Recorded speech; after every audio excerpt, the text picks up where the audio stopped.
Itong putapat ang mga dating rebelde naman sa Samar, tinanggap na ang pangakong tulong ng gobyerno na financial assistance. Itali ng balita mula kay Jane Galit Bantayan, Aris 34. Jane, good morning.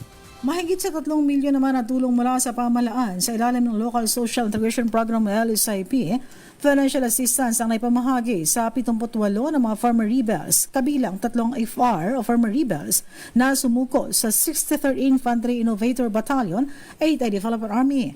Ang nasabing ayuda ay naglalaman ng transition assistance, livelihood assistance at farm remuneration na magbibigay ng suporta upang tuluyang makapagsimula muli sa mapayapang pamumuhay ang nasabing dating rebelde o mga former rebels.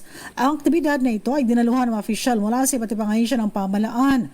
Ang mga FR o former rebels ay galing sa mga lugar ng Basay, Calbiga, Muchong, Marabot, Pinabacdao, Parana, San Jorge at Villarreal, Dolores, Eastern Samar, kasama dito ang Las Navas sa Northern Samar.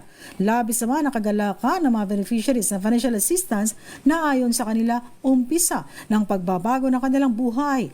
Bigyang pagkilala rin ng mga former rebels ang mga ng papel na mga kasundaluhan sa pagtulong sa mga New People's Army na mabago ang kanilang buhay. Mula sa Aksyon Radyo Katarman sa lalawigan ng Northern Samar, RH34 Jane Galit Bantayan, una sa Pilipinas, una sa Pilipino. Daghang salamat, Jane Galit Bantayan.